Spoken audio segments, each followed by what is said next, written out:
I'm really proud to be a Yarra Ranger. Part of my heritage. My ancestors came from this country and they lived on this country for thousands of years, and it's a privilege for me to be here today and learning about that and trying to preserve it into the future.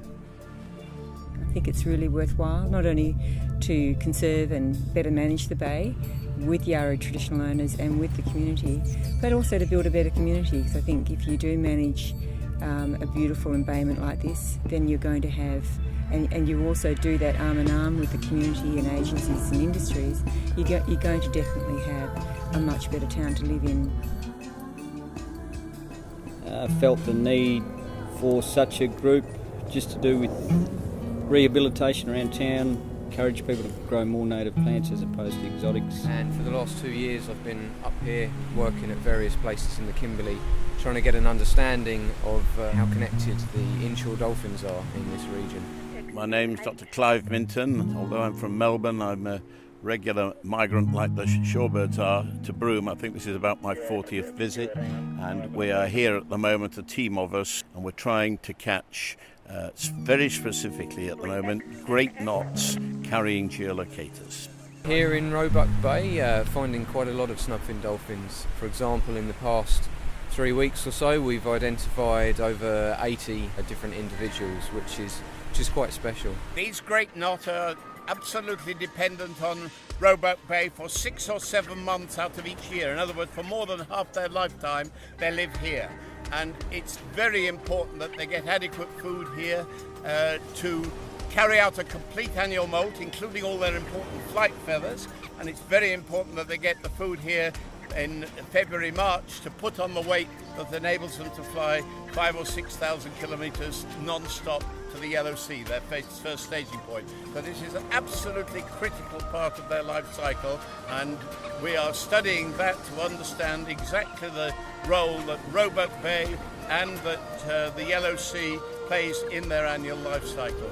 But we're very pleased to see you. Thank you very much for calling in to see us. Things such as dolphins towards the top end of the food chain can often act as indicators of the overall health of the system. So if they seem to be relatively plentiful, it's probably a sign that there is a lot of prey available for them and that it is in reasonable health. The health's important for all the animals out there, but particularly animals towards the top end of the food chain. It's really important that everything sits in its place in the food web, and that there's enough smaller animals around to feed the bigger animals, which then feed the dolphins. I guess an exceptional thing about Roebuck Bay is it really is dominated by snubfin dolphins, which is something of a rarity. What you've got to realise is that the bay, say on a spring tide, has up to 160 square kilometres of these intertidal soft grey mudflats that are just full of life. They're extraordinary. You could actually see up to, in 1 square metre, you could see 2,500 invertebrates. The majority of those are worms, but there's these beautiful colourful little top shells and tiny little mud whelks and tiny little snails.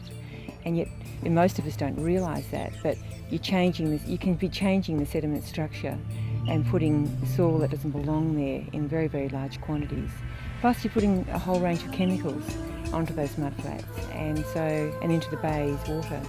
Well, poor drainage in Broome, I think it's been historically it's had poor drainage, and because of high rainfall in short periods of time, they have to get rid of the water somehow. So basically just an open drain straight into Roebuck Bay. Unfortunately that takes all the nutrients with it, oil, sediment, so there's not too much water retained on site on building sites, unfortunately. And in that sediment, of course, then you've got all the high nutrients, and with high nutrients what's started to happen in the bay, we've got an aquatic plant called lingvia starting to grow. With the extra people here, there's more houses, more gardens, more plants, and people are putting in non-native plants.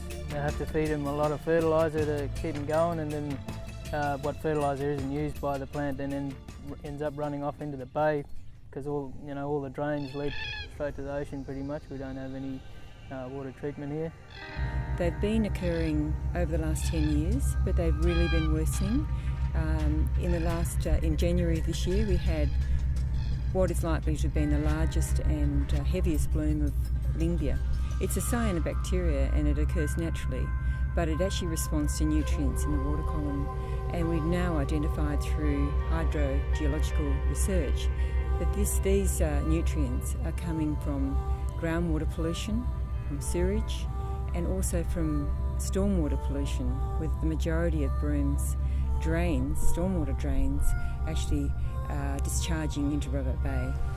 Nutrient inputs and things from land can have quite major repercussions, particularly in a tropical environment such as this. And because you get these such profound changes between wet and dry seasons, and you can get large deluges of rain, that really does all drain into the bay. It's very important to make sure that you minimise anything that shouldn't be going into the bay. If you get pollution, then the food supply, which is the key thing, as I said, that they come here for, that food supply will diminish. Hence it will become less good habitat, hence it will be able to support fewer great knots, or the ones that it does support will be in poorer condition. So it's absolutely vital we keep this incredibly wonderful natural habitat of great mud flats and nice sandy beaches where the birds can adjourn to at high tide. It's absolutely vital we keep that available to birds to feed and places undisturbed up ashore for them to roost at high tide. 3 things I'd think of doing. Point number 1, try and retain as much water on your block as possible, and you can do that by building swales and banks to prevent runoff, to slow runoff down.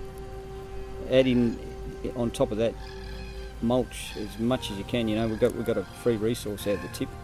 Encourage everyone to mulch, because again it'll slow water runoff down. And with fertilisers, I wouldn't use any fertilisers that aren't organic. You know, stick to things like blood and bone, dynamic lifter, things like that. They might smell a little bit, but you know, they're much better for your garden, and they break down over time, whereas chemical fertilisers, they give you one big hit and that's it, and they're gone. We have a really healthy and vibrant multicultural community here in Broome. It's a fabulous place to live. The Yurru people have been looking after the bay for thousands of years. It is vital to them, to their well-being. And we also have people who came from lands from China and from Malaysia and Timor and all those sort of countries to participate in the pearling industry.